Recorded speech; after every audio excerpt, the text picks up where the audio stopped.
Good morning, afternoon, or evening, whatever time you are watching or listening to this podcast. I am Bryson Carver, as always, and this is a little bit of a special series we're going to be doing, starting with episode 1 today. I'm sure you've already read the title. I'm sure you're already listening to this in 2022, as that's what's going to be put out there. But welcome to the Carving It Up U.S. President's Edition. So basically what we're going to be doing today and throughout this series, we're going to go over each and every one of the 45 men who helped shape America's history. I'm going to be joined by a guest. I'm going to introduce him a little later, just a second. But the reason I'm doing this is this may actually surprise some people, since I've had this podcast for a couple of years now. It's been great talking about sports and what's going on. Basically, kind of the gist of it is, and this may surprise people, I've actually studied presidents longer than I've even covered sports, heck, even been a sports fan. Like that may shock some people out there, but that's continued on to this day. So I'm like, hey, you know what? I've got the show, got a great guest I have on to do this show. Let's make it happen. Let's talk about these fascinating men, because that's kind of what you're going to see throughout this series, is how the office changes. We think of the presidency today, and we think about some of the more current presidents, but when you look at how the office has formed slowly over time, going back nearly 250 years ago, then it's really fascinating to see, how we got to where we're at today. So, I kind of look at this series is kind of like it's like if you were assessing your ex and the person you're in a current relationship with. Like, your ex may not be as bad as you thought they were, and the person you're in a current relationship, maybe they're not perfect, right? And then maybe you're exactly right on them. Maybe they were the best and maybe they were terrible. So that's we're going to go over each and every one of the 45 presidents. We're going to talk about them. We're going to obviously give our opinion on them. That's kind of the point of this. And then the final episode, we're going to rank all of them. We're going to go 1 to 45. There are 45, not 46. Grover Cleveland served 2 non-consecutive terms. That's for a few episodes from now. But let's go ahead. Enough with the pleasantries and all that. Let's go and get a good buddy of mine. He is a public history major. He's been a good buddy of mine for a few years now. Would you please welcome Isaac Lawson? Isaac, can you hear me? Yes, it's great to be on here. Absolutely, man. It's great to have you on. Talk about, before we get into this, kind of your fascination with presidents. What kind of because listen, I've always been into it, but you more so than me. Like, what's kind of been the genesis of where you're at today as far as studying presidential history? The genesis is a great question, and one that I've honestly had trouble answering myself. Going back, at some point in time, I became interested in archives, and that led me to become interested in the presidential library system, and it all just kind of spiraled from there. I wound up reading a book on every U.S. president, and I have just become really engaged in that aspect of American history and the history of the United States government. I think it's really interesting the way the presidents are reflections of the eras that they're in, but also the way that they've been able to shape and mold this office just over the years into just this ceremonial but extremely powerful figurehead that we have today as the leader of our government. So that's a great explanation, and I think that's kind of what I talked about in the intro. We talked about that a little bit briefly before we started here. Is how the presidency has molded the different men.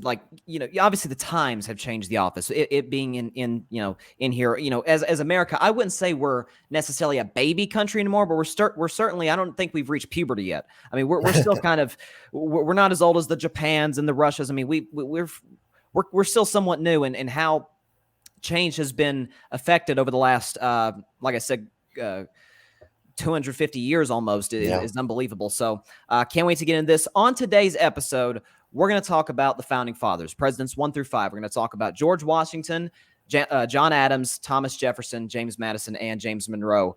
That spans the course of about 40 years or so, a little over 40 years. So let's start.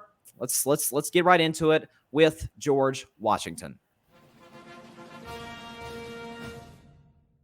Number 1, George Washington. Federalist, 1789 to 1797, 57 years old, from Virginia. The father of our country, George Washington, Probably, along with Abraham Lincoln, considered one of the 2 or 3, depending on how you look at it, greatest presidents in the history of this nation. And you look at the challenges that he dealt with. You look at how people looked at the office. Is he kind of going to be like a king? Is he going to be more just a figurehead? Is it kind of an unimportant role, just more of a, hey, here's our leader? A little bit of background information. Washington was born on February the 22nd of 1732 to Augustine and Mary Bell Washington. He married a woman named Martha Dandridge in 1759. They had 4 children together. Just kind of some background information on George Washington. Isaac, what do you have for me? Some good background information is probably that he was pretty rich. A lot of that money was inherited through his marriage to Martha Dandridge. But he was rich. That did influence his view and his role in the American Revolution. He believed that while some founders had a much more strict view of this, he had a more relaxed one, but he did think that probably the elite should be the ones holding the presidency and holding offices in the new government.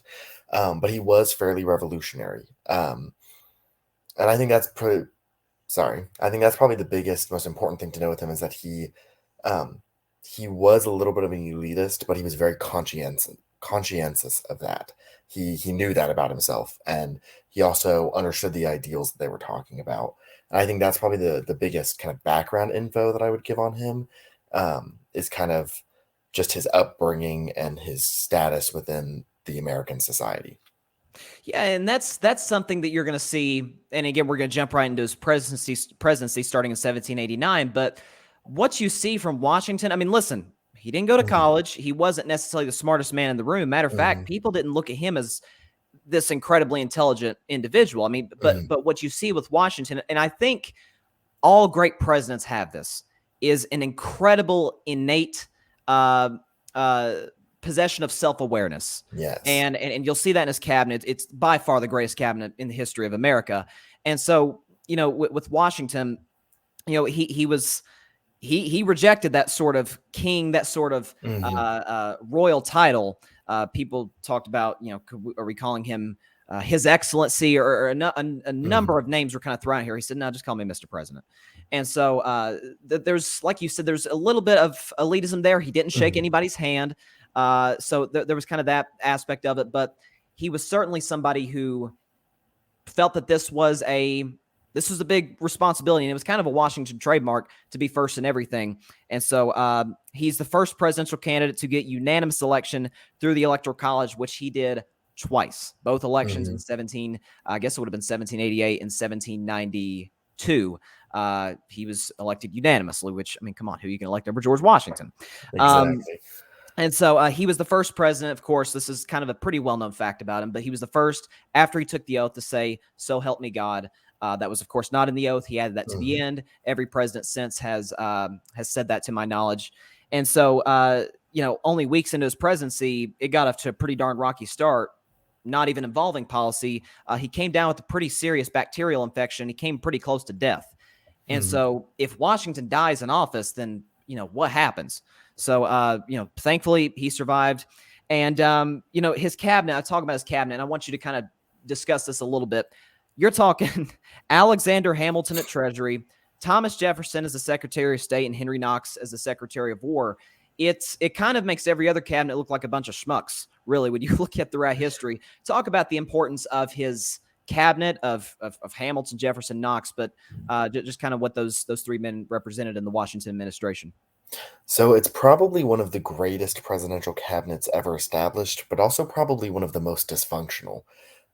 You had a group of people with what we would look at and see as fairly similar views, but at the time were wildly different about the size and scope of the new government and its purpose within it. As I'm sure a lot of people have seen Hamilton, they're probably at least a little bit familiar with the Hamilton-Jefferson dispute, and that's probably the most major one. Hamilton was obviously a founder of the Federalist Party, and Jefferson was a founder of the Republican Party, not the modern-day Republican Party. Exactly. And basically, the Federalists would have believed in a stronger federal government. They would have believed in one where the president, the executive branch, would have a lot more authority. And they would have also had a little bit of a looser interpretation of the Constitution, while the Republicans would have believed in a very small federal government. They would have believed in a very strict interpretation of the Constitution, and they would have been against any push to kind of widen executive authority or even congressional authority. They wanted it to kind of be, think sort of like libertarian thought, like kind of Yeah. Each to their own. That's kind of what the Republicans wanted. So you have those two views in the two top cabinet positions, and it was ingenious of Washington because not only was he bringing his friends in and people that he knew at least were kind of like-minded in the same core ideals, but he was also bringing in people from the different kind of rising political factions within the new Union. So on that side, strategically for Washington, it was genius because he liked to try to keep his cards close to his chest and to what he personally thought. So by bringing in all these different people, one, it kind of muddled the waters on what Washington himself actually believed, but it also made him seem more accessible and favorable to the different Americans that had different beliefs about the way this new country should be run. Um, but again, it was dysfunctional because if you were to try to do this today and fill your cabinet with hardline Republicans and hardline Democrats, it's not gonna go well. They're not gonna get along. And they didn't. And Jefferson and Hamilton fought all the time about everything, and they would try to get each other's ideas like squashed in Congress, and they would fight with each other in the cabinet meetings. And this ultimately led to Jefferson's resignation. And that's a whole nother story. You can watch Hamilton if you want to get caught up on all that. Um, but on that side, I think his cabinet is really unique because Washington clearly viewed it as this place where kind of budding ideas and different sides of the kind of American political different sides of the American political landscape would kind of come together and be able to kind of debate and hash these ideas out, and was using them as advisors, not just as the people running their departments, but as these people where he could hear both sides of the story. And I think that is an important precedent that he set. Now, obviously, that's not really what the cabinet has developed into today, but that same idea of you wanting to have people on kind of different sides of the aisle and getting different viewpoints on things is something that has remained with the presidency, and kind of the importance of trying to reach out to both sides, although not every president has done that very well. No, and that's something that Washington always stayed very consistent to, even up until his final day in office, which we'll get into a little later on when we're talking about him. But speaking of the cabinet, there was a little bit of an argument as to, the funding that you needed to establish national credit and where the capital was going to be. So, and again, people don't know this. George Washington is the only president to never live in the White House. Like the White House didn't complete until he had been dead for almost a year. So, basically, Hamilton against Jefferson Madison, they basically came to some sort of conclusion, which basically gave Hamilton the funding he needed to establish national credit, and it gave Jefferson Madison the nation's capital in Virginia. Obviously, two Virginians, four of the first five presidents were Virginians. It was somewhat of a political dynasty in some way, shape, and form. Washington chose a sort of swampy area in Virginia called Foggy Bottom. This, of course, became known as Washington, D.C., which did not develop into even close to what it is today until, decades and decades later.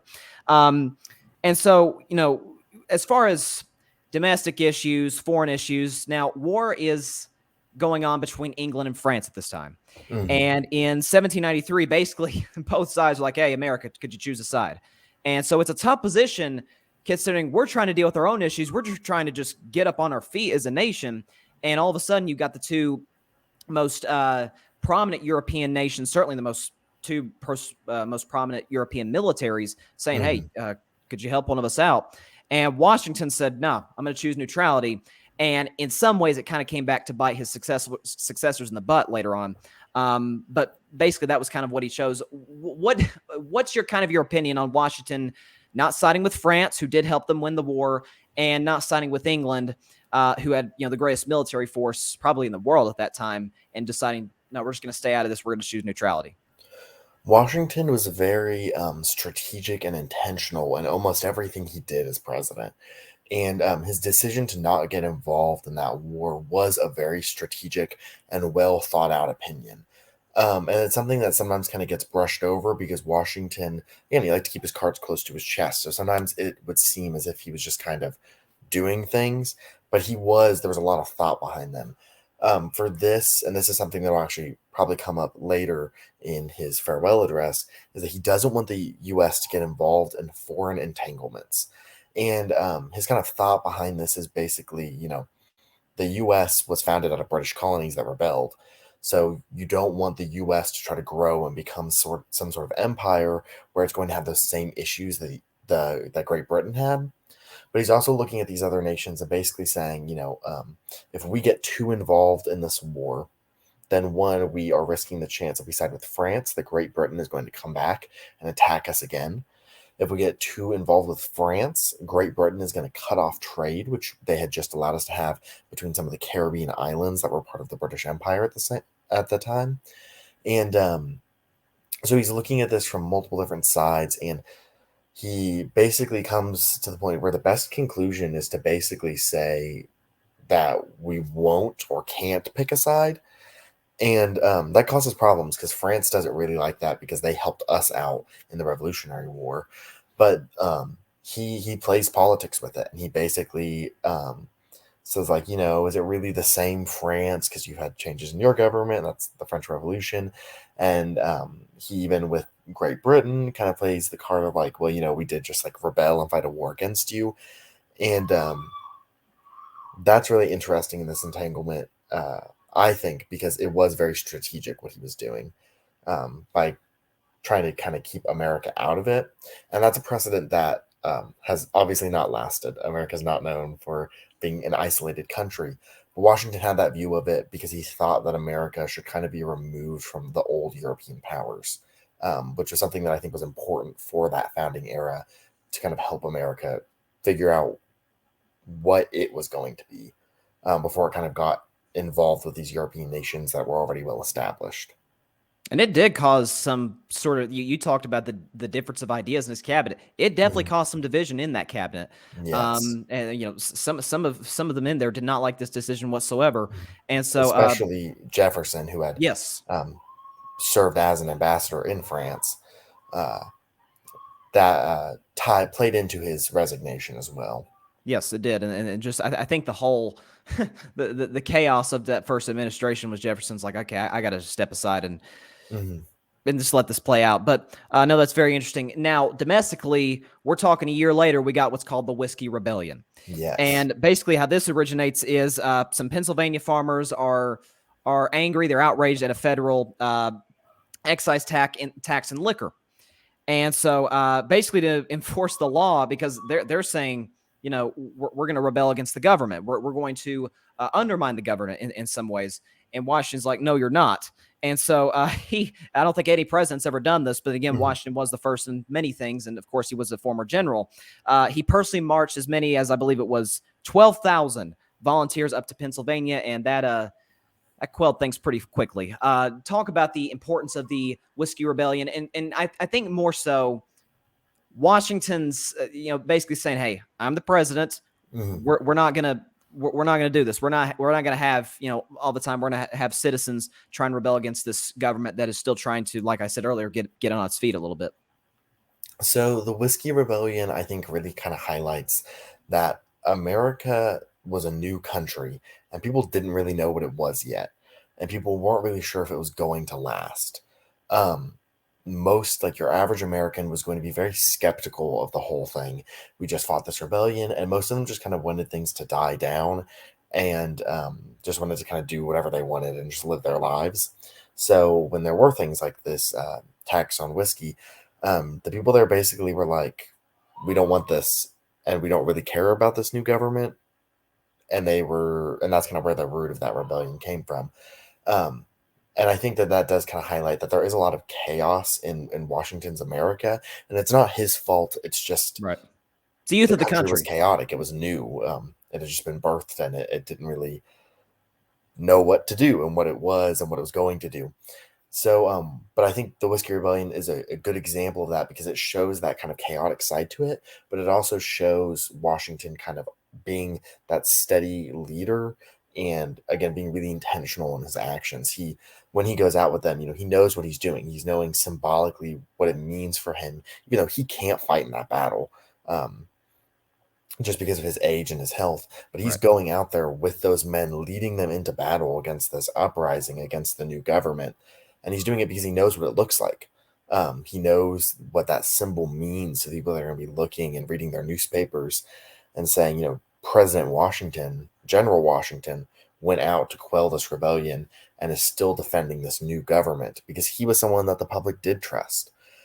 So I think the Whiskey Rebellion shows that really well because you see kind of the chaotic side of America at this time, and also the steady and intentional figure that Washington was, and that he kind of saw some of the bigger picture and was kind of trying to lay pieces in place to kind of steady things and get people to kind of understand that this new government was serious and it was going to be something and it wasn't going anywhere. Yeah, and that's, you mentioned steadiness, you mentioned intentionality. I mean, that's, that's what leads Washington to what is probably the greatest precedent any president has ever said. And that is, of course, we mentioned earlier that he won unanimously 2 terms. Mm-hmm. And he was very upfront and honest from the beginning. He's like, I'm not a king. Why did we fight this Revolutionary War just to turn into what we wanted to try and avoid? And so he wins 2 unanimous terms. And again, Washington could have been president for the rest of his life. Again, like we said earlier, who's going to vote for anybody except George Washington? Nobody. Exactly. And so when you look at his final act in office, it is, like you said, very self-aware. He's saying for a number of reasons. Number one, you mentioned his health. He's not going to go out and fight the battle, with the Whiskey Rebellion, and so his health isn't great. He's getting up there in age, and so he's saying, this is a government. This is not going to be some sort of monarchy. And he steps down. Nobody asked him to step down. He's like, I'm going to step away. I'm going to hand this to whoever my successor is going to be. We'll, of course, get into his successor. But he talked about specifically 3 dangers that he believed there was to the country. And that was regionalism, partisanship, and foreign entanglements, as you mentioned earlier, with this decision of neutrality between England and France. Kind of, you dove into the foreign entanglements a little bit, but especially regionalism, and we all know about partisanship. Nobody in politics has taken that seriously whatsoever. No. Kind of go into those 2 especially. So for regionalism, I'll kind of tie him to kind of events in American history. So for regionalism, one of the big concerns with it was essentially kind of like the Civil War. Like, you didn't want these different regions of the country to kind of come together and isolate themselves and become aggressive towards one another, because not all regions of the country share the same interests. And that doesn't mean that they're not tied by a common bond, but it means that, like, the issues in Massachusetts weren't the same issues as Georgia. They were dealing with different things. They were in different regions. And that's kind of where regionalism lies. It's just that they're different places. There's different people there. There's different problems. So warning against that was just, again, because this was a new country. It was a new concept, and people weren't really sure how it was going to play out. So he was just, as a reminder, was kind of saying, like, it's important to remember, like, we're all in this together. We're all on the same team. So you can't go and kind of isolate from your teammates, or you're not going to be able to play the game. You all have to work together. And then for partisanship, that was, I think anyone, regardless of what your political beliefs are, can kind of recognize that partisanship is a problem. Washington warned against political parties, even though he did a little bit kind of help stir the foundations and support for the Federalist Party early on. He was officially neutral. He never publicly aligned with a political party while he was alive. But he recognized that partisanship would just stop Congress and the presidency and just the government as a whole from being able to get things done and being able to do their jobs. And he was concerned that a party would elect a president, get control of Congress, and would try to make them a king, or that they would go in and they would eventually lose power and try to split off and form their own union or shadow government. And he didn't want that to happen, and he was concerned about that. And he did a number of things in office to try to prevent that. One was by keeping his cards close to his chest, even though he definitely did favor the Federalists. He tried to publicly act like he didn't, and even privately, he kind of acted like he didn't. And then also through like going back to his cabinet, having these different leaders of different kind of ideologies and groups at the time, kind of played into fighting against partisanship and regionalism, kind of showing we're all on the same team at the end of the day. And that was a really important symbol for the nation coming into it, because again, this wasn't a defined experiment. Nobody really knew what they were doing. They were kind of making it up as they went along, and he was very I keep going back to the word intentional, but he's very intentional with what he did. He was doing it for a reason and for a purpose, because he wanted it to be a thing that going down the road, people could look back at him as an example. And I think that he definitely was successful in that. I think there's a reason why he's named as one of the best, 1, 2, or 3 presidents somewhere up there, is because he did a good job. He set an example. He knew what he was doing. He knew that they would look back to the first. And, I think that's a credit to him. And that's when we rank presidents, we don't always talk like for Washington. Not a ton of this. There wasn't a ton of policy making, at least major, in the 8 years that he was president. It was mostly precedents that he did set that many still stand today. But like I said, for anybody out there watching or listening, I think, and even Isaac, you would certainly attest to this. I would strongly advise people go out and read George Washington's farewell address. It is many of the things he talked about, over 2 centuries ago, still applies today. So, he talked about the importance of religion, morality, indispensable supports, and he called for all people, like you said, to move beyond their political disagreements and come together as one common America. Now, of course, he steps away. Again, we'll get into his successor in just a second, but he went back home to Mount Vernon, where he died on December 14th, 1799. He was 67 years old, and I got to admit to you, Isaac, I think he's got probably the greatest final words of any president. "'Tis well. All right, I'm out." I mean, that was that to me like you live a life of service, to your country. You're general in what is one of the most improbable victories, I guess you could say, in the history of war. And you're president for 8 years. You sell these excellent presidents, and then you're like, "'Tis well. All right, I'm out of here." So I think that's. Yeah, I mean, I think even his death is somewhat significant, in my opinion, in that regard. So, yeah, that's George Washington. That's, we kind of detailed it, why he is considered one of the greatest presidents, if not by some, the greatest president.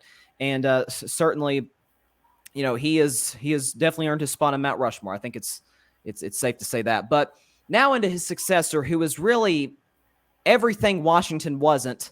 That was John Adams, who was Washington's vice president throughout all of his 8 years. And let's go into John Adams.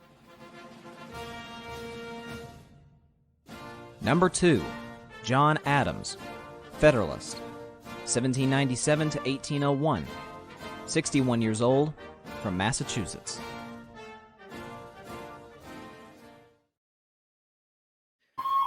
John Adams, he was something, man.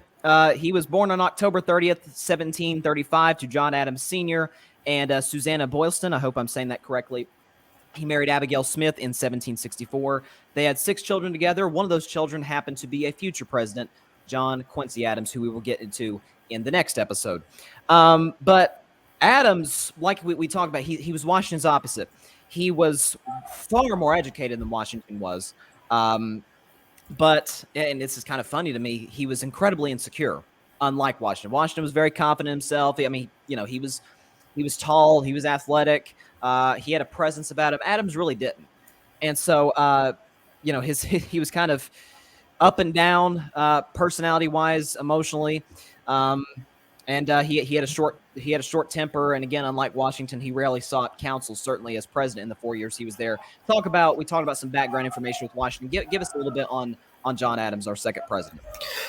John Adams was a really well-educated man, and I think that that's really important to him. He really valued education, and we'll probably talk about that again in a later episode when we talk about his son. He was someone, again, he was a little bit of an elitist. That was something that was kind of a common trend with the founding presidents, but he was not conscious of it, like Washington was, which caused some problems for him. But he was a great thinker. Um, he was genuinely a very smart man. He had a really strict moral compass. And we see that early in his life with defending the British troops after the Boston Massacre, or even his lifelong opposition to slavery. Um, he really valued morality and education. Um, but he was a politician. And I think that is kind of the core difference between him and Washington, was that Washington was not a politician. He didn't like politics, and he wasn't going to play those games, and Adams was. Um, and he was bad at it. And I think that's kind of the important backstory for Adams, is that he was there. He was there for all of it. He was a really important founding father.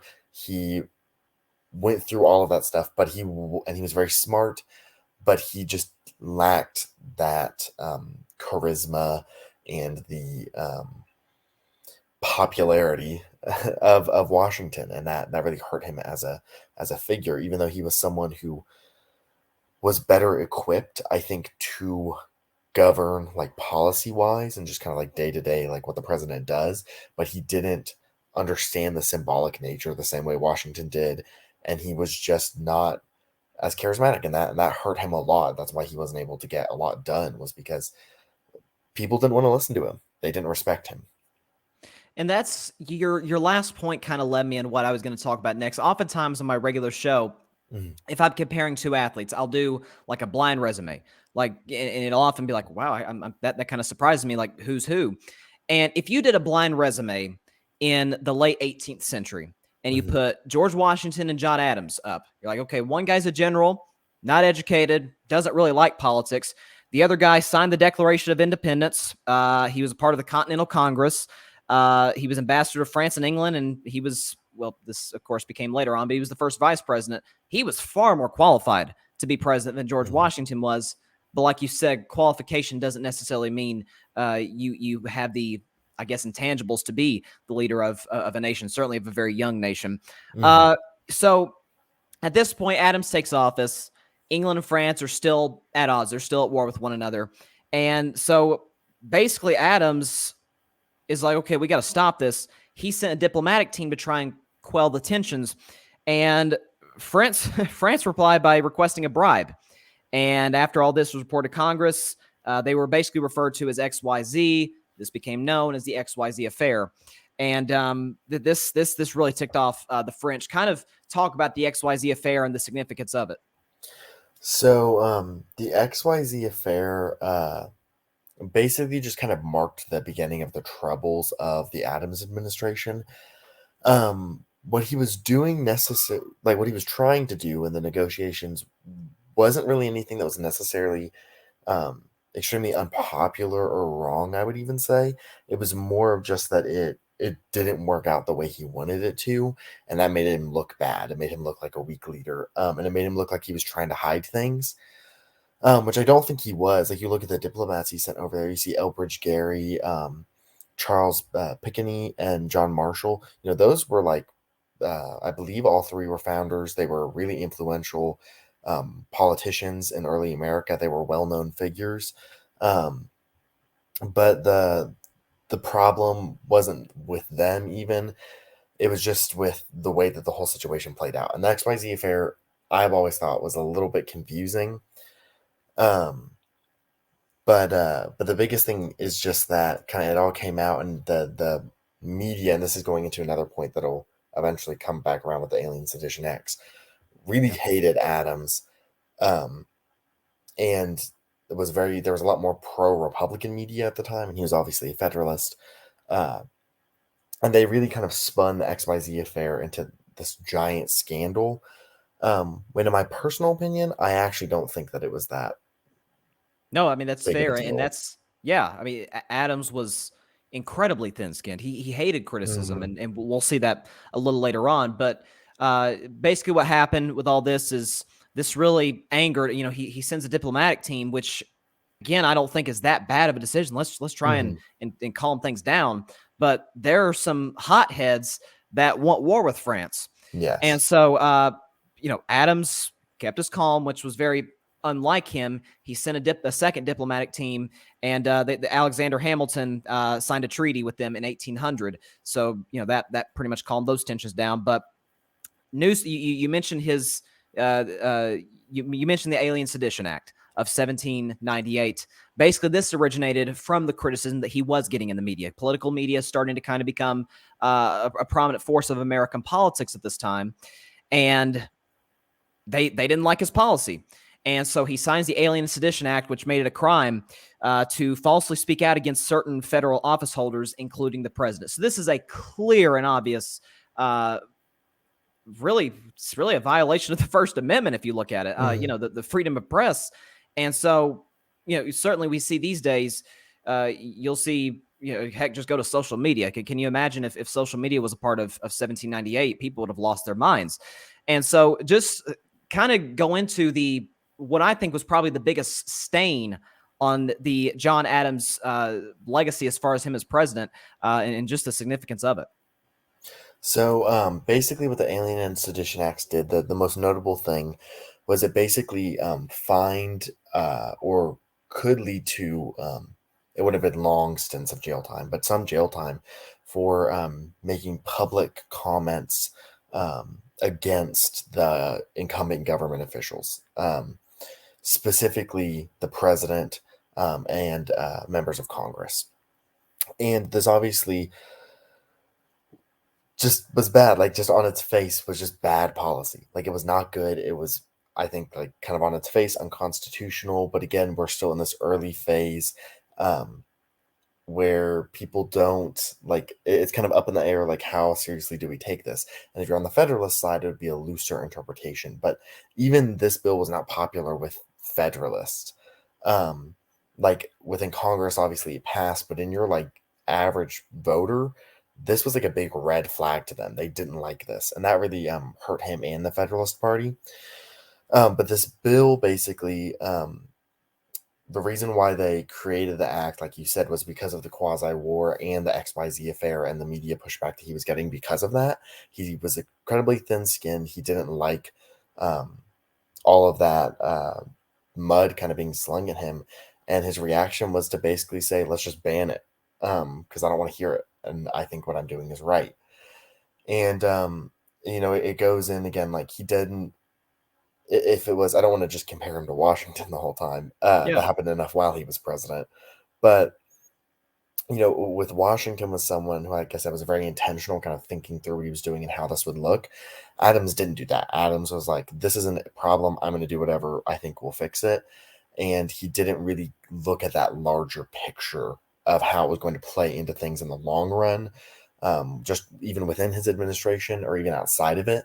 So for the Alien and Sedition Acts, I think it shows a little bit of a lack of foresight on his part, because it was an immediate fix to that problem of the criticism towards him, but it wasn't really reflective of good policy for the nation as a whole, as it kind of is still starting out and kind of questioning how seriously we're going to take the Constitution, but also just for his administration. He didn't think really about this being a popular or not. He didn't really care.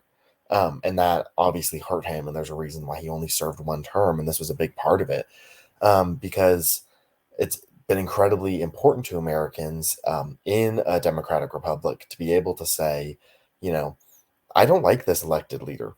Like, I don't think they're doing a good job. I have a right. problem with this or this policy. And when you basically say you can't publicly say that, then, how, if Adams is doing something that's pissing everybody off, you know, how is he supposed to know that? That's just kind of, that's just Yeah. kind of what happens. Like, no one who's going to tell him that, because he didn't surround himself either in his cabinet with this mix of ideas and regions the way that Washington did. He picked a lot of New Englanders and he picked all Federalists. And he did that because he was building a Federalist cabinet. And, that was something that definitely has carried on from his administration. But, he kind of cut off these points of opposition. And he was doing that because he thought he was right. And he was trying to follow kind of the policy that he believed was correct for the country, and also things that he thought were morally correct for the country. But in doing so, he made himself unapproachable and even more unlikable. And I think that's kind of a big picture view of the problems with the Alien and Sedition Acts. Obviously, again, constitutionally, it was a clear attack on the First Amendment. Freedom of speech is one of the most important freedoms were guaranteed in the Bill of Rights, and I think that it's there's a reason why it's first. Yeah, the whole basis of being American, really. Mm-hmm. So that kind of fundamental attack on that, and just the idea that you can say whatever you want about the government, that was something that obviously wasn't going to go over well. But he had kind of closed himself off from those opposition points, and this was a continuation of that. And it's a clear lack of self-awareness. I keep using that, but it's so important. And when you look at John Adams was not our first thin-skinned president. We've had, plenty of them throughout history, and it's never worked well. When you're not willing to listen to other ideas, when you think, listen, if you think you're right, that's fine, but at least be willing to come to some sort of compromise. That was something else he was totally opposed to. It seemed like was compromise. And listen, as president, he helped form the Navy. That's a big accomplishment, but people didn't really care at that point. That's like, okay, yeah, you form the Navy, which, it helps. It at least strengthen the Navy at the very least. But, once 1800 comes around, we're like, okay, we got to get this dude out of here. We got to get somebody in here who's maybe not even like Washington, but isn't going to attack our freedom of speech at the very least. And so you had two candidates. You had Thomas Jefferson, Aaron Burr. Again, if anybody's seen Hamilton, just listen to the election of 1800 song, and it'll pretty much explain the whole thing in 3.5 minutes or so. But basically what happened is, again, at that time, the winner is the president. Second place is vice president. That changed under Adams' successor. So speaking of Adams' successor, this was a man who served in Washington's cabinet, was in many times opposed a lot of Adams' ideas. So here you go, our third president of the United States. Let's get into Thomas Jefferson. Number 3, Thomas Jefferson, Democratic Republican, 1801 to 1809, 57 years old, from Virginia. So we've got another man from Virginia in the office. Jefferson was born on April the 13th of 1743 to Peter Jefferson and Jane Randolph. He married Martha Wales in 1772. They had 6 children together. Sadly, Martha died 19 years before Thomas became president. He also, and this becomes evident later on, he had an affair with one of his slaves, a woman named Sally Hemings. I think there's been some discussion about that in the last year and a half or so. And he had up to 6 children. I believe, correct me if I'm wrong, Isaac, I believe he still has descendants to this day from that affair. Yes, he does.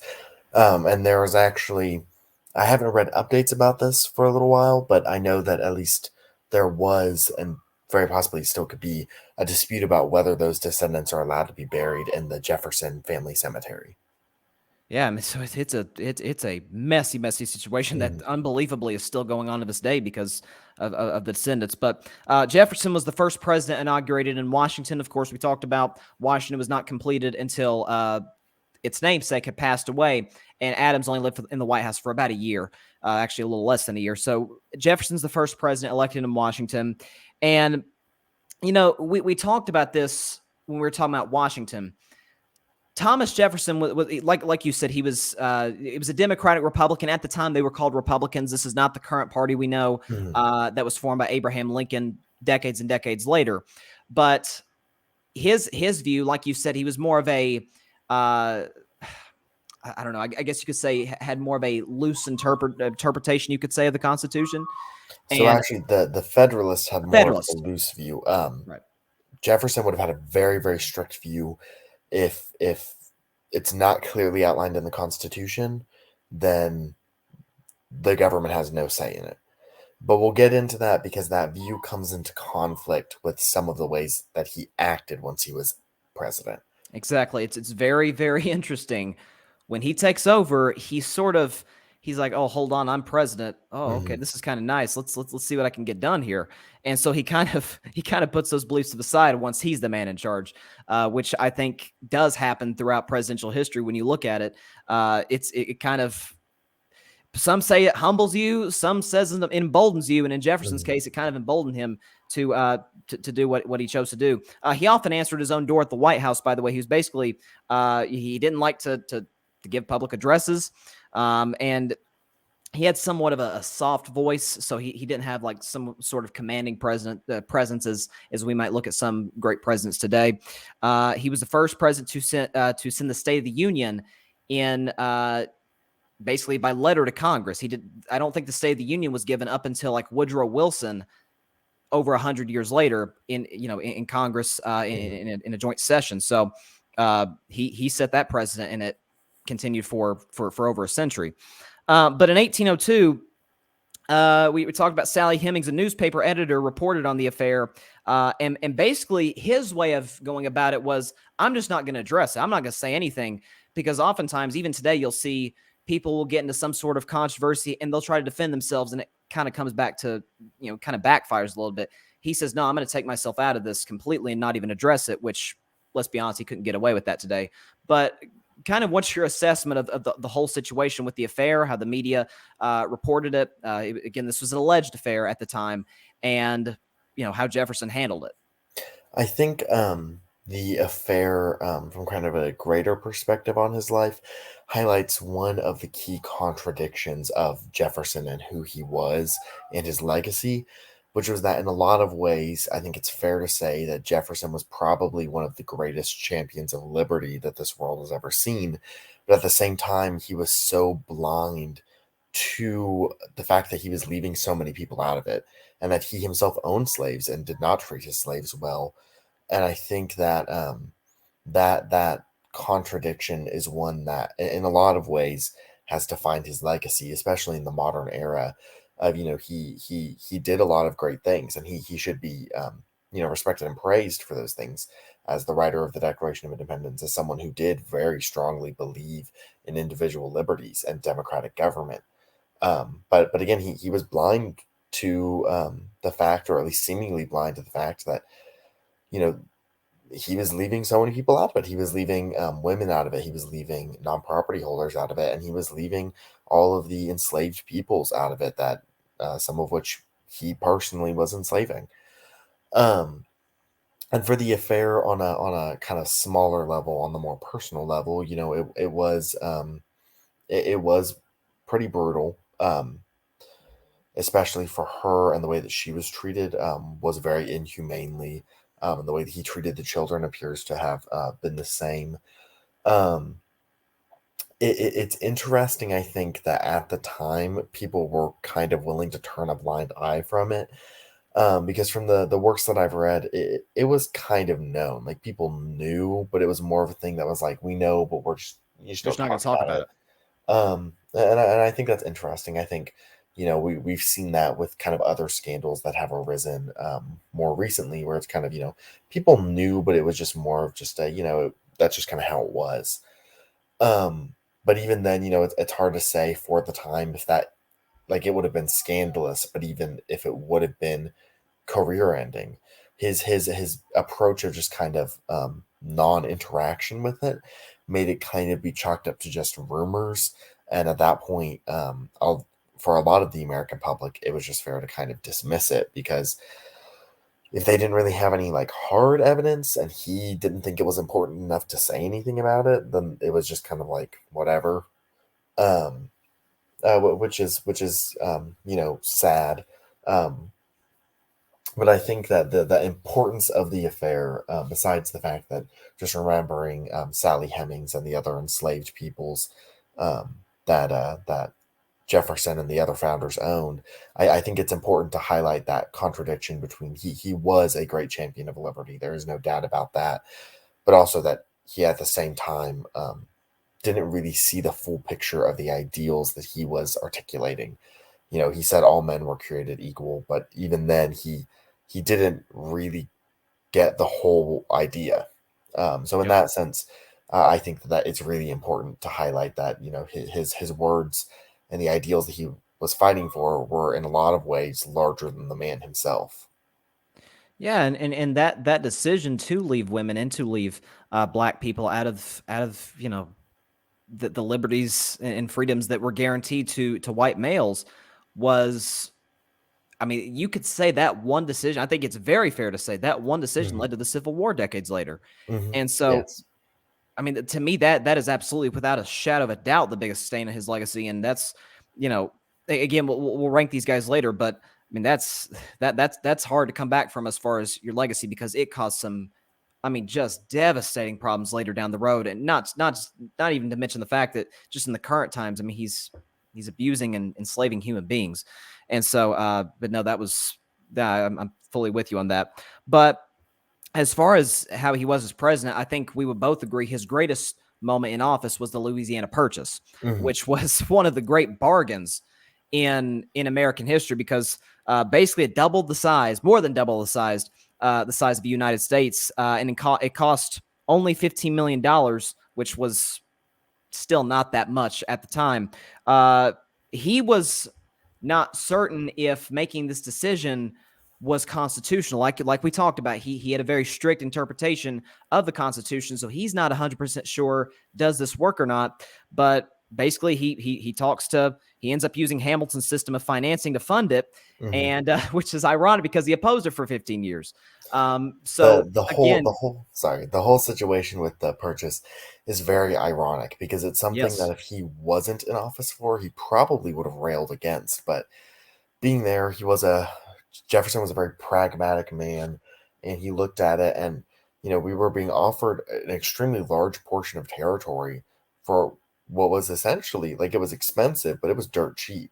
Um, and when we were going there to negotiate with them, we weren't even expecting them to offer all of that territory. We were expecting them to offer only a small section of it. And there's kind of a funny anecdote that basically they're sitting, his Secretary of State is sitting there at the table in Paris, France, kind of talking about it with them. And at some point, he's like, you want us to pay that much for just this little piece of land? And then the French representative there is like, no, I'm talking about the whole thing, uh, which is just kind of a funny moment. Um, but that Jefferson, in that point, I think was a moment of kind of some personal growth in his views of kind of understanding, while, we do need to be very protective of the Constitution and those norms and those restrictions that it puts in place, but there also has to be some wiggle room for the government to function. Because obviously the Louisiana Purchase was for the government, especially at that time and going forward, a huge asset, yeah, without a doubt. It doubled the size of the country. Um, there's now, I'm not even sure how many states are now made up of land that was purchased uh, as a part of it. It was something that kind of helped, also kind of cement America as kind of a rising power. And obviously, I wouldn't say that it becomes a world power probably until closer to World War One, right. but it contributed to that rise and that kind of economic boom in America, that was associated with Jefferson's presidency. There's a reason why he is considered to be generally one of the top, like, 10 presidents, and it's because he did a good job while he was in office. He was able to rally his troops politically in Congress to get things passed. He remained pretty popular. He kept a pretty low profile for the most part. He did not like any of the kind of pomp of the office. He wanted things to be very, in his mind, he was just another American.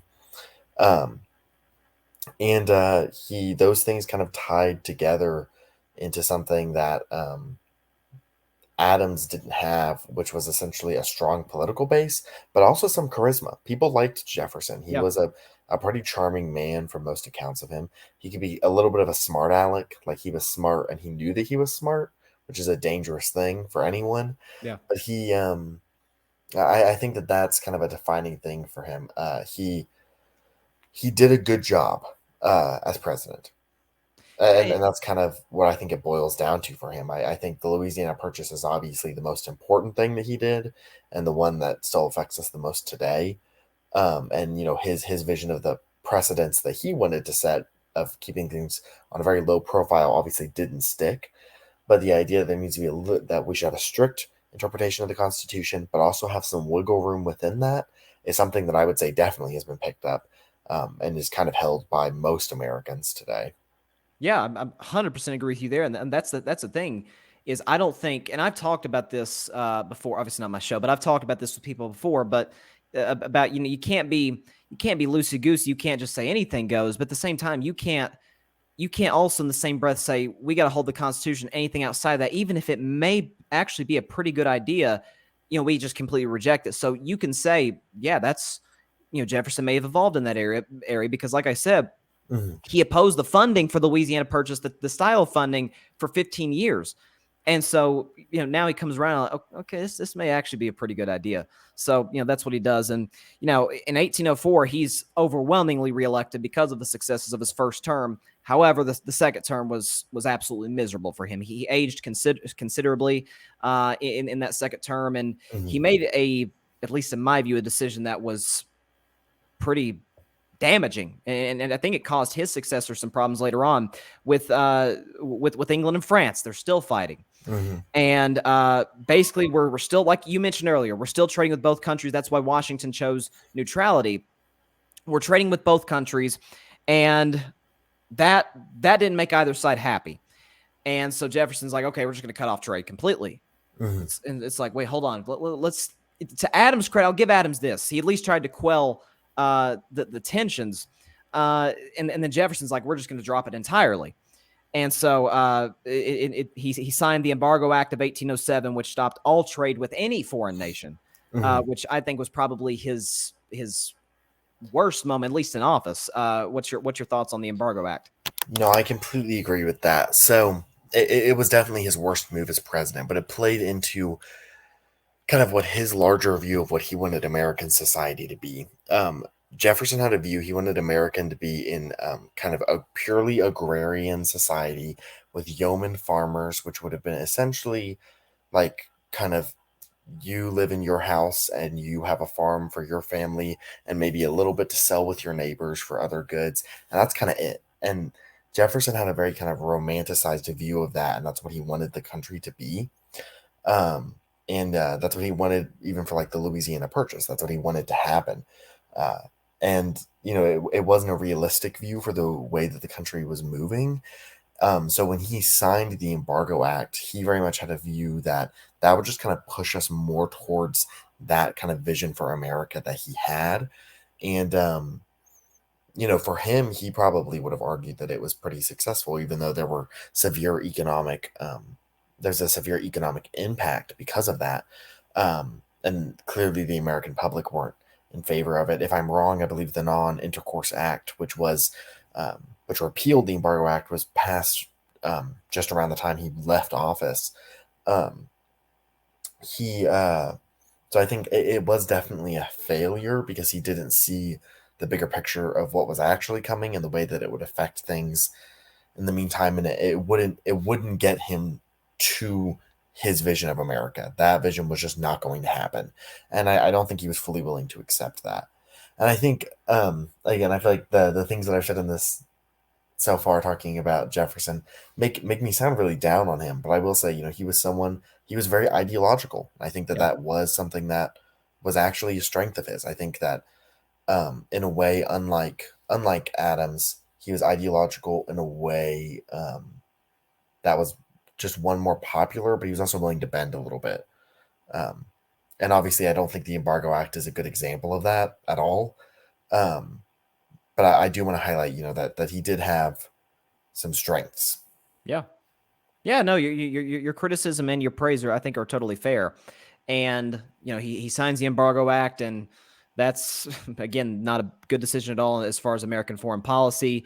And people have this because again, we're still early in the country. In the Constitution, this wasn't passed for another 150 years with a future president that, of course, we'll get into episodes down the road, who won more than 2 terms. And Jefferson, he's got the 2 terms. So people say, well, he just stepped away. Some presidents did just step away because that was the precedent Washington set. I think Jefferson, more than anything, is like, I don't really like this much anymore. He had during 1808, his final year in office, he had a series of migraines. His health was not good. He's like, I got to get away from this. And so he leaves after his 2nd term.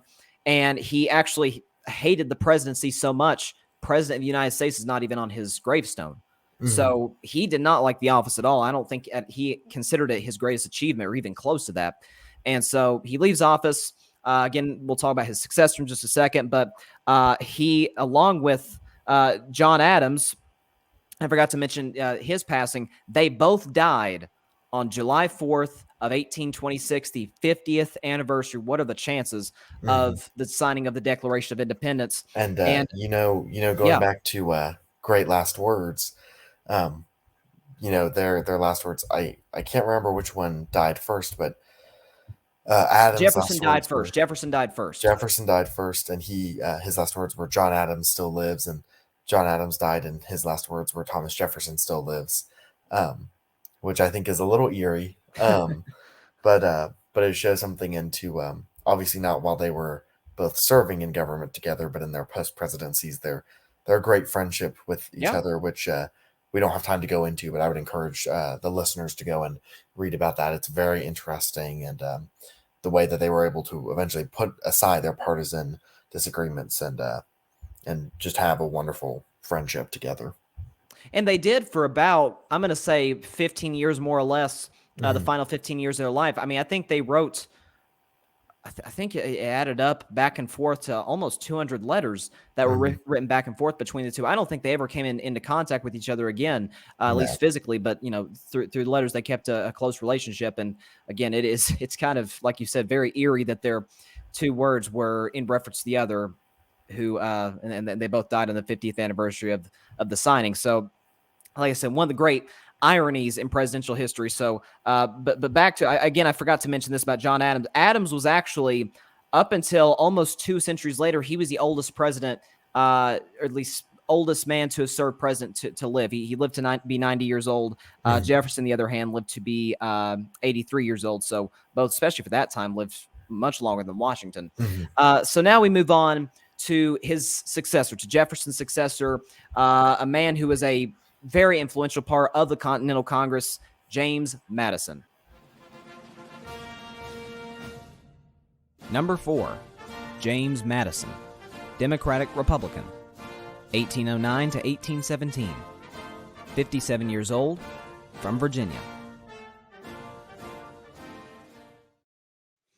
Now, Madison was the shortest man to ever serve as president. I think he was about, what was it? Was he 4'9"? I think was the exact height. I mean, he wasn't 5 feet tall, right, Isaac? No, I believe 4'9" is correct.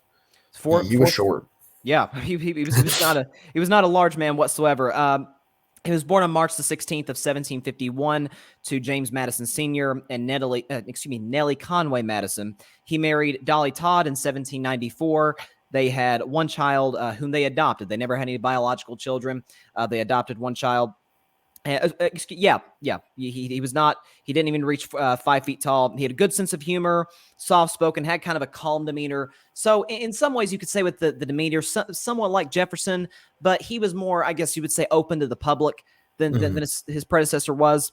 And his wife Dolly is widely recognized. She's the first, I guess you could say, influential first lady in American history, and she's often recognized as one of the greatest first ladies in American history.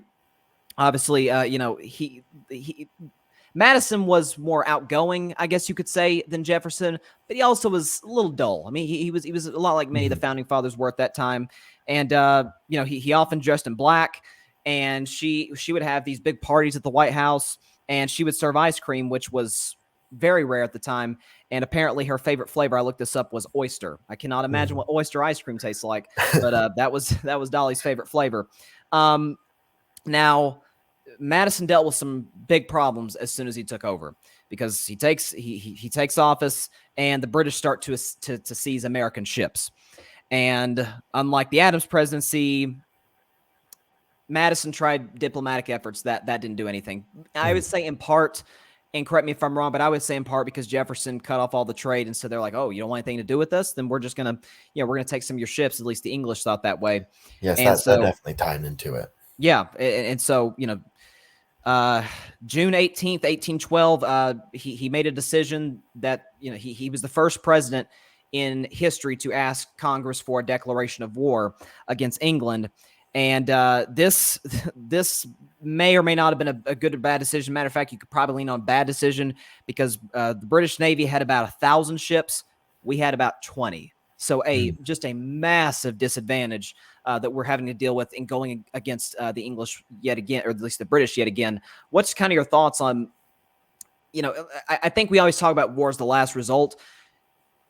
Do you think Madison was kind of in a trap situation where he's like, look, I mean, I tried diplomatic efforts, that's not working. Do you think he was kind of trapped and had no other option but war? I think he was definitely trapped. I think he was trapped on kind of two fronts with that. I think it does play into Jefferson's foreign policy and the view that he had of the way that the United States should interact with those European powers, and that was not a view that Madison really shared.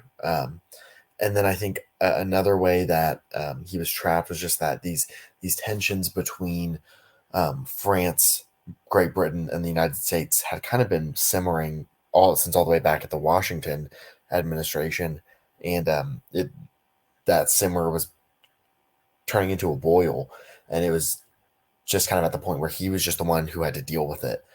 Um, which I guess you could say he was maybe unlucky for being the one who had to deal with it. Wrong place, But wrong time. mhm. I think that maybe he could have delayed the war a little bit, but I'm not sure that he could have stopped it from happening. I think the War of 1812 was a little bit inevitable, at least from his side. There wasn't much he could do to stop it from happening. The war is really notable, though, in American history for really two main reasons. The first one was, or I'll actually say three main reasons. The burning of Washington was obviously Yes. significant. Um, but I would say on the other side, moving away from that, is that the war overall, the United States was successful. Like, they won the war, they drove the British out, and the British gave up. The war was not extremely long. It was difficult for America mostly because of the areas where they were hit and because of the continued economic impact of being at war after the Embargo Act, because they had been in a recession. Um, but the last thing that I would say is that it started to show the rise of new Americans in different aspects of American life. And I would say the most notable example of that is you see the beginning of the rise of Andrew Jackson during Yeah. this period as Yeah. a general in the war. And you're seeing that uh, kind of through Jackson, you see a little bit of the craving of another George Washington figure, but you also see this kind of concept of that Americans were kind of hungry for a leader that they could kind of get behind and that could kind of be a popular leader. And I don't think that that was Madison. I think Madison was obviously popular, but I don't think he was the popular leader at the time. He was president, but that's kind of all that he was to the American people, if that makes sense. Yeah. And I don't think that he necessarily wanted to be more than that. It wasn't really in his nature, like you talked about. He was kind of a little more of an introverted guy, and I just don't. I think that he was good at governing. I think that his administration overall was pretty successful. We see the beginning of that era of good feelings in that post-war period.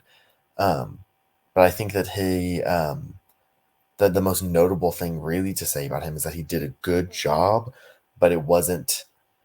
There was no pizzazz. Like, that was kind of it. He just kind of did his job. Um, and there's not. He's kind of known amongst presidential historians, at least from the ones that I've read, of kind of being a little bit boring to read about because Yeah. his presidency is one of the least exciting parts of his career. His career as a founding father, he was the father of the Constitution. Like he was more interesting as a founder than he really was as a president or even as Secretary of State.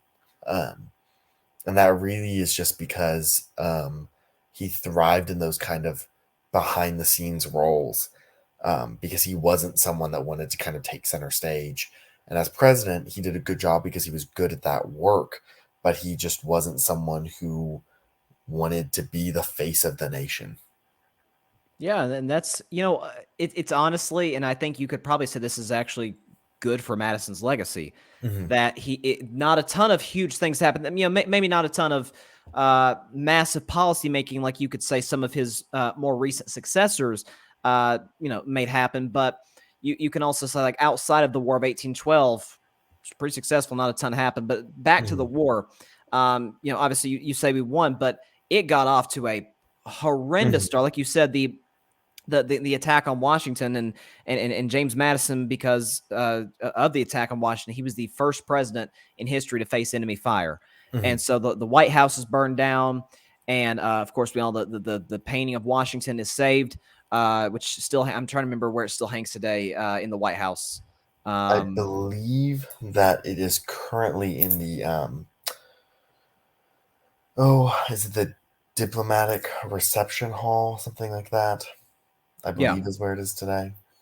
I think you're right. But basically, he in retaliation to the attack, he takes command of a militia, but Hmm. that did nothing. He's forced to retreat. And so, fortunately, and like you mentioned, the era of good feelings, and that happens more in the time of his successor than with his presidency. But he sends James Monroe, his Hmm. Secretary of State, to England to negotiate a treaty, which in December of 1814 they do, the Treaty of Ghent. And basically I would say the great legacy of, or at least the biggest legacy of Madison's presidency, is we can't really ignore foreign issues anymore. We can't just completely Hmm. stay out of this, or the consequences could be pretty bad, like they were in He Washington D.C. and throughout the country. So that was kind of the lesson I think the whole country learned from those attacks, the War of 1812, and just everything that transpired during that time. But Madison, he served 2 terms. Like you said, he was popular, but he wasn't necessarily the guy who was like everybody's going to rally around. You could probably make the argument. You mentioned him, and of course we'll get into him in later episodes. But Andrew Jackson is really kind of the man. He's the most popular guy in the United States toward the end of Madison's presidency, more than the Mhm. president himself. So he leaves office. He serves 2 terms, and he passed I would away. I would want to note on him real quick though. Obviously, as we're about to transition into Monroe, foreign policy is getting more and more important. Yes. Uh, you know, Madison and Monroe both shared that background as diplomats, which was extremely important to their presidencies. But on Madison, I would make one more note, which is that as we both kind of mentioned, the end of those issues, at least for the most part, with Great Britain and France. He did oversee both of those in a lot of ways. He was able to work out a deal with Napoleon to reestablish trade between the U.S. and France, partially as a result of the War of 1812, because France really liked to do things that would make Great Britain mad. And then also at the end of the War of 1812 and the establishment of the era of good feelings, he also negotiated and was able to reestablish trade with British territories, which were mostly in the Caribbean. And both of those moves were extremely important for kind of turning things around, not just militarily and like with foreign policy, but domestically and being able to kind of get things moving again. Yeah, I mean, I think it's a great point all the way around, and it is the end of our disputes with England and France. You talk about the treaty with Napoleon. You talk about the treaty uh with Great Britain, and so yeah, it's credit to him. He's very level headed. Mhm. Like we talked about earlier, he didn't want to go to war, but he didn't really have a choice. So and like you mentioned, the events that happened during that war were incredibly significant. But he returns home to Virginia. He and Dolly, where he passed away. Ironically, it was actually on my birthday, June 28th of 1836, 85 years old. Um, And his final words were, "Nothing more of a change of mind, my dear," when he was asked, I believe Now, by his niece, yes, so what that was that wrong. story is actually one of my favorites. He was being taken care of by his niece in his old age. He was unable to walk and he was lying on his deathbed. But she came and was feeding him breakfast actually, and noticed she said that he had kind of a strange look on his face all of a sudden, like a puzzled look. And she said, like, "Uncle, what is the matter?" And he just looked at her and said, "It's nothing but a change of mind, my dear," and then died like on the spot, like his head slumped over and he was dead. And I think that was I think just one of the more intriguing Yeah. presidential last words, because now, the question is still just what was he thinking about? Yeah. Yeah. Who knows? Maybe he sees the other side. Maybe who knows? But uh, The founding era presidents all had the best last words. They get yeah, they so did. much more They did. boring Well, after them. let's be honest. They had uh, I mean, they did kind of form the country. They, like you said, James Hmm. Madison's the father of the Constitution. Thomas Jefferson wrote the Declaration of Independence. I mean, and you talk about Washington's farewell address. I mean, these men were very good with words, to say the least. So, Hmm. and there's actually now Madison was not photographed, but I was looking around, and I think there was I don't know, there was some sort of I don't know how to say it. It starts with a D. Some sort of a photo that was taken of him and Dolly. I know Dolly was photographed later in her Hmm. life, but it was some sort of mask. I think it was that Was it a death mask? it Maybe. wasn't a death mask. It was, I don't know. I'd have to look more into it, but basically, it kind of showed more what he looked like, at least at his older age. Hmm. That I thought was kind of fascinating, but I'd have to do more research in that. But yeah, James Madison was certainly a man who was maybe not the biggest personality in the world, but like you said, he was very calm, level-headed guy, and he set up his successor, James Monroe, in a good spot. And hey, let's go ahead and get to James Monroe. Number 5, James Monroe, Democratic Republican, 1817 to 1825, 58 years old, from Virginia. So you got James Monroe now, the last of the founding fathers to serve in the White House, the final president we're going to talk about today. He was born on April the 28th of 1758 to Spence Monroe and to Elizabeth Jones. He married Elizabeth Courtwright, I hope I'm saying that correctly, in 1786. They had 3 children together, so there's a little bit of background information. Monroe, and I actually recently, Isaac, did a paper for a government class about James Monroe, so I got to do a little bit extra research on him. He's not often recognized as, say, if we're going to go in the future, like a Lincoln or Washington or either the Roosevelts or Reagan as one of the greatest presidents. But I think without a question, not to spoil anything, but I think without a question, he's one of the top 10 presidents in the history of America. What say you? I would agree. I think that he's really undervalued. But there's a lot of like, just as we begin to go over things in his presidency, there's a lot of really famous kind of agreements and deals that he was kind of a leader on. Obviously, the most famous one is the Monroe Doctrine, which holds Yep. his name. But his presidency was one at a time of kind of fast-paced growth in America in a lot of different sectors, and he was someone someone who's transitioning out of the founding era, kind of in just leadership, not just in the presidency, but just in government in general, out of the founding era and into this new era.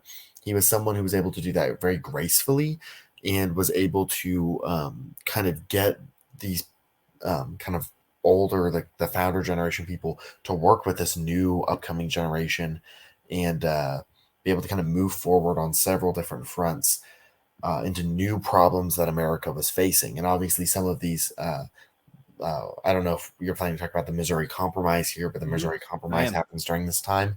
And he kind of recognizes some of the problems with it, um, kind of that will play out later on, and even kind of leads to build up during the Civil War. Now, while he didn't predict all of that, he did definitely point out like this is going to be an issue, um, and I think that he deserves credit. I think he had a lot of foresight in the things he was doing, Right. and I think that he just overall I think just overall he did a good job. Like I think he's someone that I have a little bit of a harder time personally finding a lot of faults in, um, even though his presidency wasn't perfect by any means.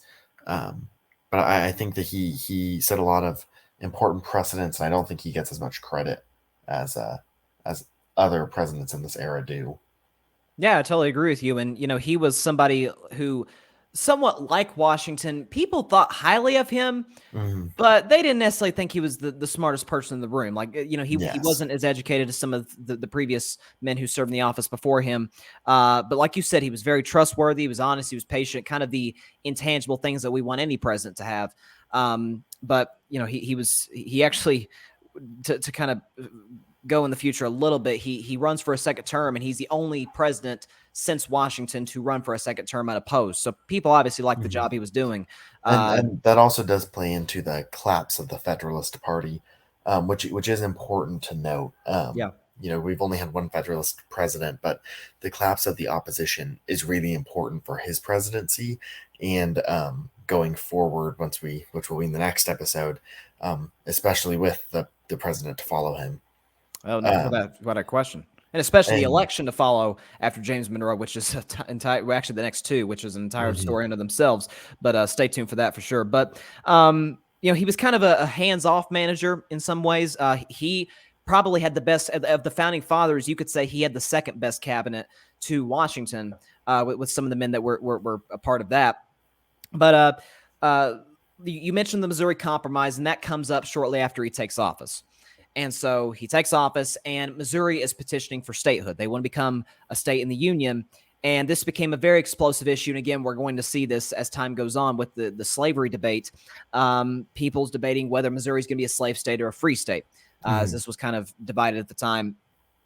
And, Monroe was a slave owner himself, unfortunately, but he made it clear he'd veto any legislation that Congress tried to pass that would restrict states' determination. It's like he wanted Missouri to come into the Union, essentially.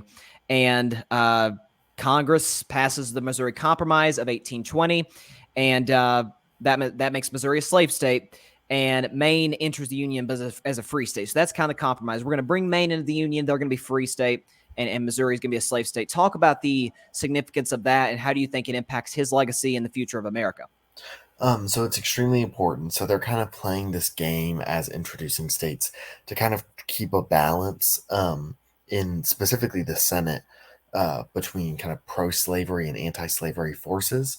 And then you also have for regionalism going all the way back to Washington, the North wanted the North to stay free, and the South wanted the South to stay allowing slavery. And that's why the Missouri Compromise is so important, because that's basically what it says is that um, Missouri being the exception, all of the kind of northern half of the country, as new states are admitted, will be free, and on the southern half, they will be slave states. I think that probably the biggest ways that it reflects kind of going forward and on Monroe's legacy is one, just that this is built up to the Civil War. This is really where we're starting to see this, like it's an issue, and they can't agree, and their views are kind of starting to drift further and further apart, and it's becoming more of an important issue to them. And this is definitely the issue of the day now. I think for Monroe, I think that I don't think this is the most important part of his legacy. I think the most Right. important part is definitely the Monroe Doctrine. But I think that the best way that it really reflects on him is just kind of um, it was difficult to address. It really wasn't clear what the right answer was, and obviously he owned slaves and probably sympathized more with um, pro-slavery forces in the South. He like most of the founding generation, recognized that slavery was not going to exist forever, and knew the importance of finding that balance and protecting it between the pro-slavery and anti-slavery forces. And I don't think this was really the defining issue of his presidency, but I think it's a notable. Yeah. He kind of towed the line a little bit. He did, and there was a way he had some sort of it was an interesting, to say the least, solution to try and fix the slavery issue. He called it the American Colonization Society. Mhm. Basically, his idea is to send African Americans back to Africa. And now this didn't happen, but it actually led to the capital of, or was the capital of Liberia being named Monrovia. The capital is called Monrovia. That is the only foreign capital to be named after a U.S. president. So that plan didn't go through, but capital came out of it named after a president. So that's somewhat significant. But to me, what we're about to talk about now, before the Monroe Doctrine, this to me is absolutely the second most important issue of the Monroe presidency. Is in 1818, you've got Seminole Indians are raiding settlements in Florida, or at least, excuse me, Seminole Indians are coming from Florida. They're raiding settlements in Georgia, and Spain still controlled Florida at that time. Florida was not a U.S. state yet. But they didn't really do much to govern it. They had possession, but they weren't really doing much at all whatsoever. There was pirates there. It was just kind of a mess in the state of Florida. And these people were often encouraged by British privateers to raid Georgia, to guess cause more trouble in the new United States. And Monroe, in response, he sends troops to that area, led by a name that I think we would all pretty much know by now, General Andrew Jackson. And he takes care of business, to say the very least. He leads the troops to victory, and the British privateers who encouraged it, they were hung. And so that's what happens. And this outrages some in James Monroe's cabinet. You've got Secretary of War John C. Calhoun, ironically Andrew Jackson's vice president later on, but he's like, Mr. President, I think you need to reprimand the general. Whereas John Quincy Adams, who's the Secretary of State, I think one of the better Secretary of States we've ever had, he comes in and says, I think he's justified in his actions, because Spain isn't governing Florida. The Brits are actually inciting this. Spain's not trying to stop it. We have to retaliate. And so talk about that. And do you think, I assume the answer is yes, but do you think John Quincy Adams was right in his assessment, which Monroe did end up going with? The whole situation in this, I actually find kind of humorous, because it's just absurd. Like, the whole situation is absurd on its face. You have, Spanish territory that's bordering America, and Spain is not really, like you said, not really governing. So we send troops there to try to take care of the issue, and it's being kind of stirred by British forces, and the whole thing is just kind of absurd. And Andrew Jackson, again, if you want just something weird and kind of funny to laugh at, Google and read about Andrew Jackson's role in this whole situation, because it's just entertaining, because he was a little bit crazy, which we'll talk about later on. But I think it's really interesting, because I think Adams definitely was right, and he was playing into what was the formulation of the Monroe Doctrine. That definitely plays in here. And I would agree with your assessment that Adams was one of the best Secretary of States that we ever had. Monroe was a diplomat, and he knew that picking a good Secretary of State was really important. And I think that's something to credit him to. He had a pretty well filled out cabinet of just talents. But Adams in this really kind of played the situation to our own victory in what would ultimately lead to the U.S. acquisition of Florida. But also just what was like a good PR move. Like, it looked really good for the Monroe administration. And I think this is an important thing. Like, they were able to really push it publicly as a win. This administration fixed this problem. And I think that's something that, I think that is a really notable aspect of this. Yeah, and Monroe sends John Quincy Adams over to negotiate a treaty with Spain, and they do in 1819 without a fight. So they're able to take care of that situation. But now the Monroe Doctrine, which obviously defines his legacy, and you could say maybe not so much today. You could say maybe so, maybe not. But certainly throughout the course of numerous presidents, I think of John F. Kennedy as the first one that comes to mind, where the Monroe Doctrine was absolutely cited and used. Basically, what happens is in December of 1823, so toward the end of Monroe's presidency, he delivers a message to Congress, and he's talking about the entanglements, the foreign entanglements that Washington was talking about. He's talking about those between England and France and all these countries we've been involved with, and he made it clear that we're not going to take any more crap from the British, basically, Mhm. and saying that, you're not going to acquire any more territory, I guess west of the Mississippi. Is that what he said? Was it west of the Yes. Mississippi? Yes. And so it was called the Monroe Doctrine not until 1852. And what's ironic, James Monroe did not write the Monroe Doctrine. John Mhm. Quincy Adams did. And Yes. so talk about the Monroe Doctrine and just forget its significance, I think, in that time, just over the course of American history, and certainly for the office of president. How significant is that when you compare it to other, I guess, ideologies of foreign policy for the United States? I think it's really important. So the doctrine itself basically just says that within the American continents, only countries within the two continents are allowed to be involved in each other's affairs, and that specifically European countries, but just anywhere else, they should stay out of it. And it's up to the Americas to kind of take care and work through their issues together. Um, and I think that that's been really important. I think that it's been used definitely selectively at times by different presidents to kind of forward specific agendas. But I think like it comes into play in the Spanish American War. It's going to come into play in the Mexican American War. It definitely played a really big part in the Cold War. You said of the Cuban Missile Crisis, but it plays into even nearing the end, a lot of the issues with like Costa Rica and Nicaragua.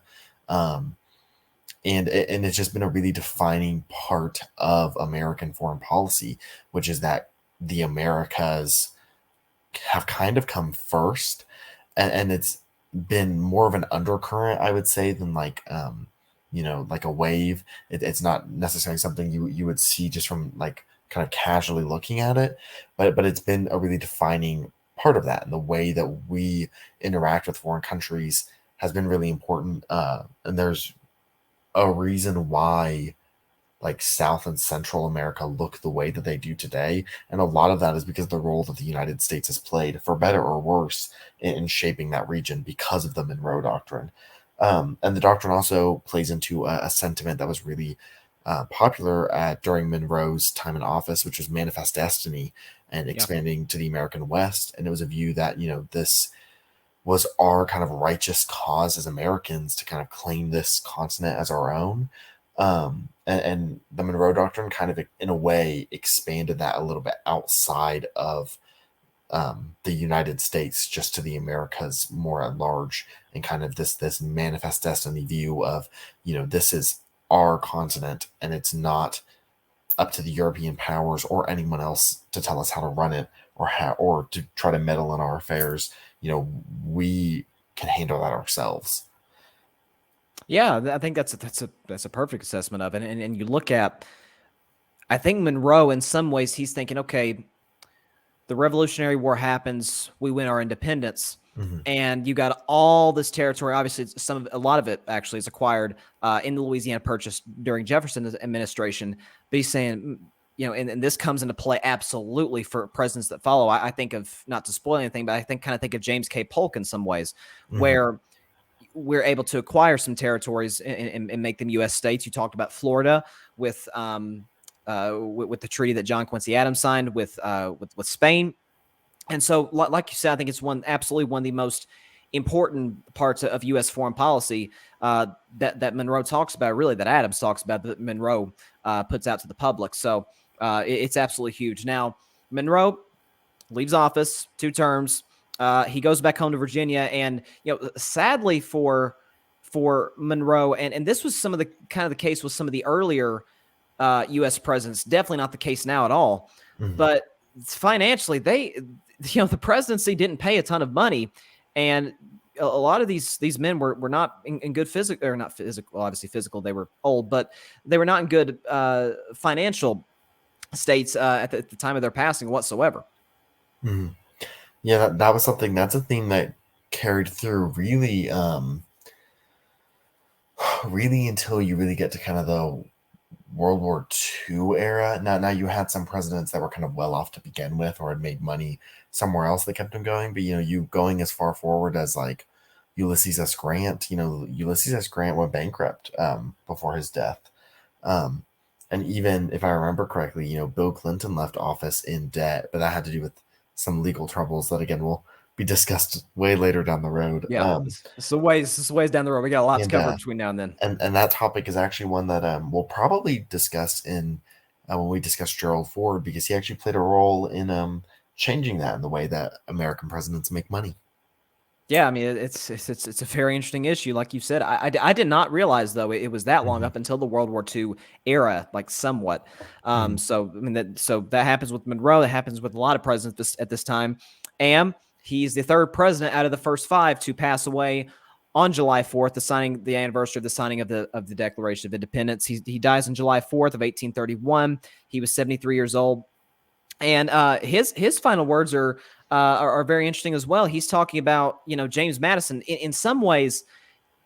Adams and Jefferson were very much at odds, but they kind of became very close friends toward the end of their lives. Madison and Monroe were close, I think, throughout their political lives. Mm-hmm. And so James Monroe, as he's on his deathbed, his final words were, quote, "I regret that I should leave this world without again beholding him." And he was referring to James Madison. So these founding fathers kind of had a tight knit bond in some ways. They were kind of the only ones in this kind of club of people who were leading this new experiment of the American government. And you look, I think almost all of them had played a role in one of the others, if not more than just one of the other administrations going forward. All of them had held senior roles before taking on the presidency themselves. And I think that that kind of shows like that's kind of the reason behind that close knit bond that they did have with each other. And I think that it did aid them. They had people to kind of discuss and kind of argue with these issues about. For the ones while they were in office, they were able to do that as kind of sounding boards to kind of bounce ideas off of. But afterwards, it kind of helped them kind of refine in their writings how they wanted to be remembered and what ideals they wanted to be promoted through their legacies. And I would say especially with Jefferson and Adams, that's what they did with each other. And they weren't promoting the same things, like the same general cause of liberty, but the aspects of it were very different to what was important to them. But I think they helped to refine that in each other. And I think that they were both stronger individuals because of that. And I think that is something too that's carried over to this day, that you think of in American history, the hundreds of millions and the hundreds of millions of people that have been able to call themselves U.S. citizens, and only 45 people have held office of president. So it is one of the most exclusive clubs that you could be a part of. And so, I think you see this today, and it always, I always love it. You mentioned Bill Clinton. He and George H.W. Bush were friends. I know George W. Bush and Michelle Obama are. It's kind of an unlikely duo. They're good friends. So it's kind of the bipartisanship. Now these men earlier on, outside of Adams, Jefferson, tended to mostly agree on most issues. But I just like that that's something that has seemed to carry on to this day, especially the importance of having that across the aisle friendship with someone to just kind of humanize the other side for you, but Yep. also to kind of be able to discuss and respectfully disagree with, to sharpen your own ideas.